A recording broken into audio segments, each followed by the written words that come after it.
یقین ہے اللہ دیکھ رہے. یہ دل میں خوف پیدا ہو گیا تو اللہ اس کے گناہوں کو معاف فرما دیتے. اللہ فرماتے ہیں قرآن مجید میں جو شخص اللہ کا تقوی حاصل کرتا ہے اللہ اس کے گناہوں کو معاف فرماتے ہیں. سورہ طلاق میں ذکر کیا گیا, اللہ فرماتے ہیں وَمَن يَتَّقِ اللَّهَ يَجْعَل لَّهُ مَخْرَجًا. جس بندے نے تقوی حاصل کر لیا اللہ اس کو گناہوں سے نکال دیتے اور اس کے گناہوں کو معاف فرما دیتے ہیں. اس کے بعد کہا گیا چوتھی چیز, کاروبار میں آسانی ہوتی ہے. سب سے بہترین بات, جو بندہ متقی ہو جاتا ہے کاروبار میں آسانی ہو جاتی ہے. بہت سارے لوگ سوال کرتے مجھ صاحب ڈاکٹر بنانا تھا, آپ کے بچے کو حافظ قرآن کیوں بنائے, عالم دین کیوں بنائے, حافظوں کی تنخواہ کیا رہتی مجھ صاحب, وہی 10,000 5,000 15,000, اور ڈاکٹر کی اگر تنخواہ کمائے تو 1 لاکھ 2 لاکھ. آپ کا بچہ کیا کر سکتا, آگے جا کے رشتہ داری میں تعلق خراب ہو جاتا, بچی والے نہیں ملتے, گھر اچھا نہیں بنا سکتا.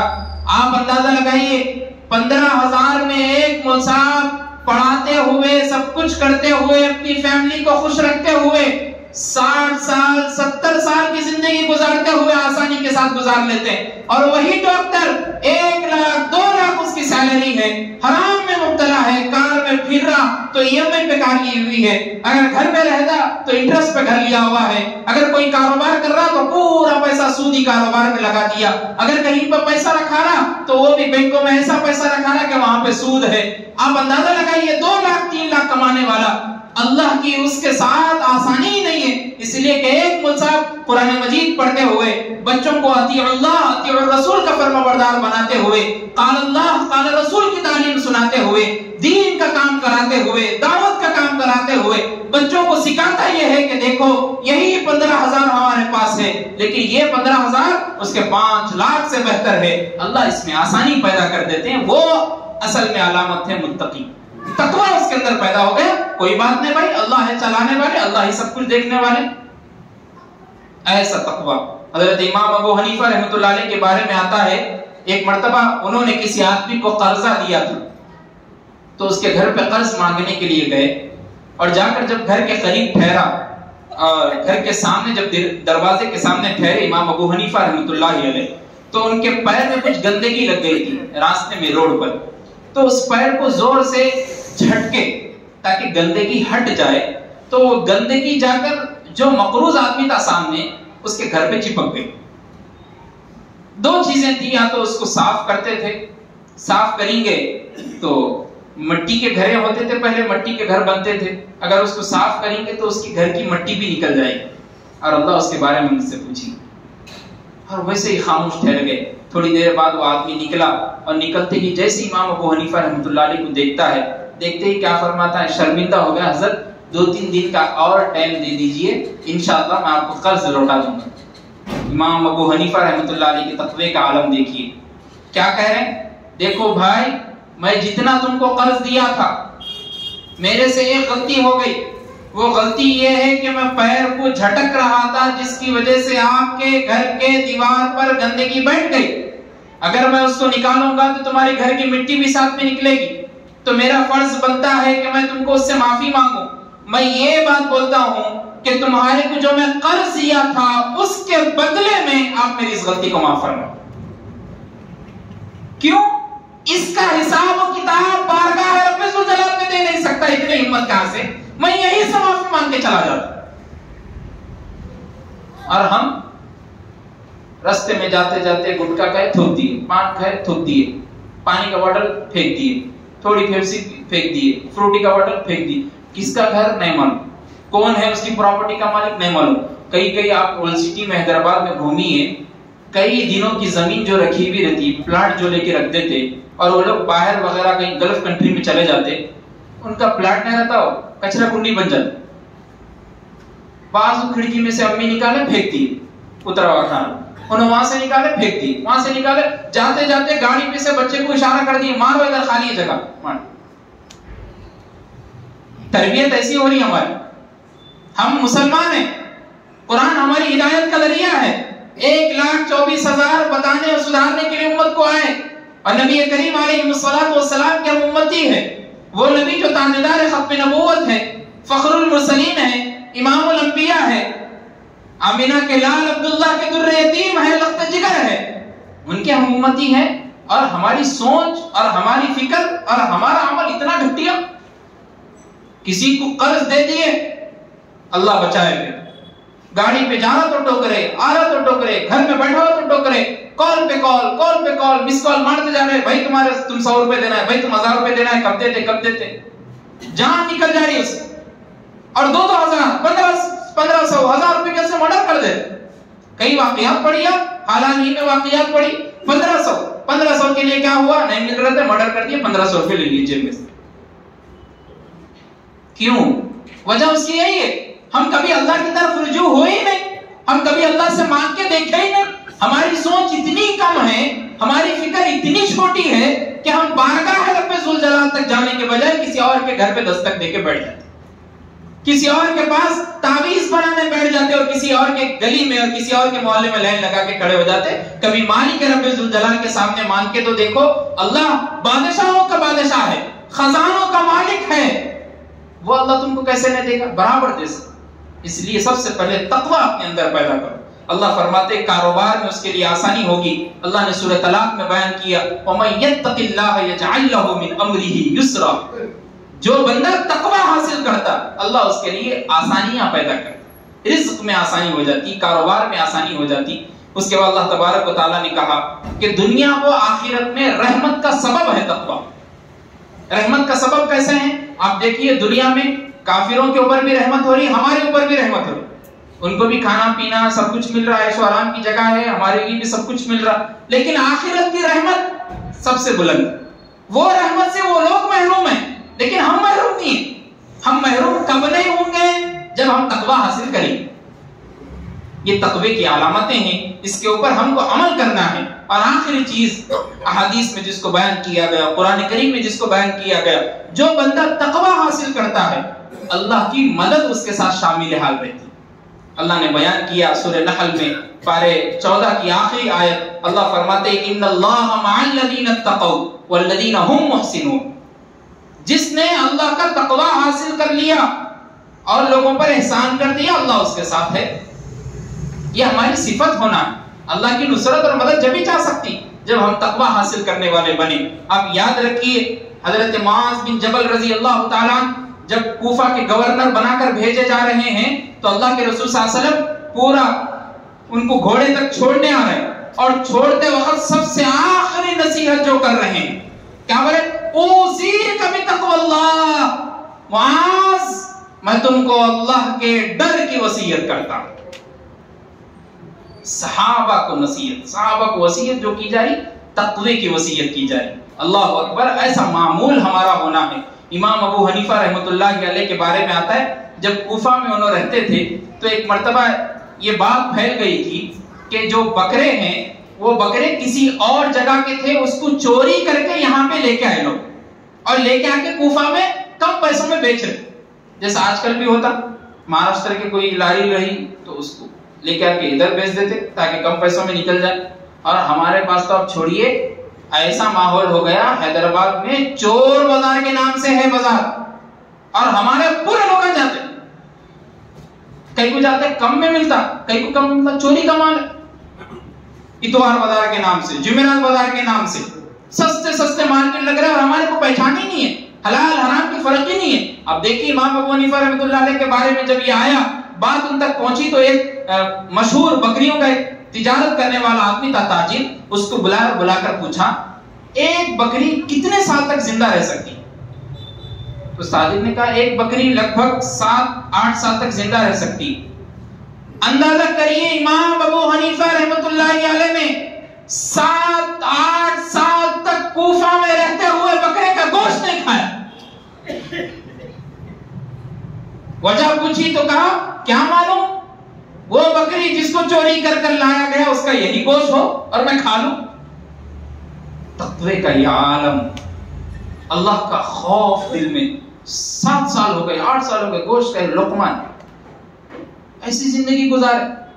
قرض دی امام ابو حنیفہ رحمۃ اللہ علیہ, جا کے ایک جگہ پہ رکے ہوئے رکشے کے لیے, ان کے شاگرد کہہ رہے حضرت ادھر آئیے, ذرا چھاؤں ہے, ادھر کھڑے ہو جائیے, آپ دھوپ میں کیوں کھڑے ہوئے؟ کیا کہہ رہے ہیں امام ابو حنیفہ رحمۃ اللہ علیہ, کہہ رہے ہیں یہ جو گھر ہے جس کا سایہ زمین پر پڑ رہا ہے اس کو میں نے قرض دیا تھا، اگر میں اس سے بغیر پوچھے کہ فائدہ اٹھا لوں تو پھر میدان محشر میں کیا جواب ہے؟ جبھی جا کے امام ابو حنیفہ رحمۃ اللہ علیہ بنے، جبھی جا کے امام الامہ بنے، جبھی جا کے ہمارے تک فقہی معلومات ہوئی، جبھی جا کے ہمارے کو حلال حرام میں فرق معلوم ہوا، شریعت پہنچی، تقویٰ پہنچا ہمارے تک۔ اور اللہ فرماتے ہیں من یرید اللہ بہ، اللہ کے رسول صلی اللہ علیہ وسلم نے فرمایا من یرید اللہ بہ خیرا یفقہہ فی الدین، اللہ جس کو چاہتے ہیں اللہ اس کو دین کی سمجھ عطا فرماتے ہیں۔ کہ یہی سمجھ تھی حاضرین مجلس، ہم کو چاہیے کہ ہم صحابہ کرام کی زندگی کو دیکھ کر عمل کریں۔ حضرت انس رضی اللہ تعالیٰ عنہ ایک مرتبہ، ایک لاسٹ میں 2-3 منٹ کی بات کر کے اپنی بات کو ختم کروں گا۔ ایک مرتبہ اللہ کے رسول صلی اللہ علیہ وسلم مکے میں ہیں، اور جب بات یہ پہنچی اللہ کے رسول صلی اللہ علیہ وسلم تک یہ حکم آیا کہ شراب اب حرام کر دی گئی، تو پورے صحابہ ایک مجلس میں بیٹھے ہوئے شراب پی رہے، اس لیے کہ جب تک شراب حلال تھی، حرام کا کوئی ورد نہیں آیا، تذکرہ نہیں ہوا تھا۔ اور حضرت انس رضی اللہ تعالیٰ عنہ کی روایت ہے، مسلم شریف کی روایت ہے، حضرت انس فرماتے ہیں میں ساقی شراب تھا، میں ساقی تھا، سب کو پلا رہا تھا ڈال ڈال کر۔ ایک شخص بھاگتے ہوئے آیا اور آ کر کہا تم کو معلوم ہے کیا ہوا؟ پورے صحابہ پریشان ہو گئے، کوئی پریشانی بتاؤ کیا ہوا؟ اس آدمی نے کہا اللہ کے رسول صلی اللہ علیہ وسلم پورے مدینے میں اعلان کرا رہے ہیں کہ دیکھو شراب کی حرمت آ گئی، اب شراب مت پیو، حرام ہے۔ اندازہ کریے اللہ کے رسول صلی اللہ علیہ وسلم وہاں بیٹھ کے دیکھنے والے بھی نہیں ہے کوئی ان کو، اور صحابہ کا تقویٰ نہیں کیا۔ جتنے ہانڈیاں تھی، جتنے سرائی تھی، جتنے بگونے تھے، جتنے دیگچیاں تھی شراب سے بھری ہوئی، حضرت انس کو حکم دیا گیا انس سب کو پھوڑ دو، اور سب کو پھوڑ دیا گیا۔ صحابہ حلق میں انگلیاں ڈال ڈال کر شراب کو نکال رہے، تقوی کا عالم۔ اور ہمارے کو کوئی بولتے فری میں کھانا بٹ رہا، یہاں سے لے پوری گلی آگا پورا بھر جاتا ہے، ادھر سے لے کے نیچے تک، معلوم نہیں کس کو بھی کچھ بھی نہیں معلوم، فری کا مل رہا نا بھائی بس۔ ان کے پیٹ میں 4 دن تک کھانا نہیں ہے۔ اللہ کے رسول صلی اللہ علیہ وسلم 3 دن سے بھوکے ہیں، بستر پر جاتے ہیں، مجان حضرت عائشہ بازو آرام فرما رہی ہے، کھجور ایک رکھا ہوا ہے، اللہ کے رسول صلی اللہ علیہ وسلم کا دل چاہ رہا ہے کہ کھجور کھا لوں، لیکن معلوم نہیں ہے کہ کس کا ہے، کیوں کھاؤں، کیسے کھاؤں، چھوڑ دی ویسے ہی سو گئے۔ اور ہمارے کھانے حلق تک ہے، اگر تھوڑی انگلی ڈال دی تو نکل جاتی، ہم ایسا کھا رہے، پھر بھی کہیں فری میں بیٹھ رہا ہو تو کھڑے ہو جائے۔ کوئی سمجھانے والا نہیں صحابہ کو، کوئی دیکھنے والا نہیں، لیکن اللہ کا خوف، ڈر اللہ کا ایسا ہے کہ مدینے کی پوری نہر شراب کی جاری ہو گئی، اور سب صحابہ مدینے میں آ کے مسجد نبوی میں 2 رکعت نماز پڑھ کے اللہ سے معافی مانگی کہ اللہ آج تک ہم نے پی لی تھی، آپ نے حرمت ظاہر کر دی، اب ختم، اب ہاتھ تک نہیں چھونا تو دور کی بات، اس کی خوشبو اور بدبو بھی کہیں پہنچیں گی تو ہم نہیں پہنچیں گے۔ یہ تقویٰ تھا اللہ کا، یہ خوف تھا اللہ کا۔ حاضرین مجلس، ہمیں بھی چاہیے کہ ہم اللہ کا ڈر اپنے اندر پیدا کریں۔ 3 باتیں جو اکثر محبوب العلماء والصلحاء پیر ذوالفقار احمد نقشبندی دامت برکاتہم فرمایا کرتے اپنے بیانوں میں، دیکھو اللہ کا خوف، 3 باتیں یاد رکھو، اللہ کا ڈر خود بخود آ جائے۔ پہلی بات، جو بھی کام کر رہے ہو یاد رکھو اللہ اس کو دیکھ رہے ہیں۔ اب اللہ اس کو دیکھ رہے ہیں تو تمہارا کام صحیح ہو جائیں گے کہ میں حلال کر رہا ہوں یا حرام کر رہا ہوں۔ اس کے بعد دوسری بات کہی، جو بھی سن رہے ہو یہ بات یاد رکھو، اس سننے کی گواہی اللہ کے پاس دینا ہے۔ فرق معلوم ہو جائے گا، اگر میں گالی سنا دینا ہے جواب کہ اللہ میں گواہ ہوں، نے گالی دی تھی اس کے منہ سے۔ تیسری بات، جو بھی دیکھ رہے ہو اللہ بھی تم کو دیکھ رہا ہے، اس کا بھی جواب دینا ہے۔ کسی برقعے پہ پہن کے جاتے ہوئے لڑکی کو دیکھ لیے، کسی اور عورت کو دیکھ لیے، یاد رکھو نظروں کی حفاظت کے بارے میں بھی اللہ کے پاس جواب دیں۔ یہ حضرت کا ایک قول ہے جس کو میں نے ذکر کیا۔ اللہ آپ کو بھی ہم کو بھی عمل کی توفیق عطا فرمائے، سب کو اللہ تقوی والا بندہ بنائے،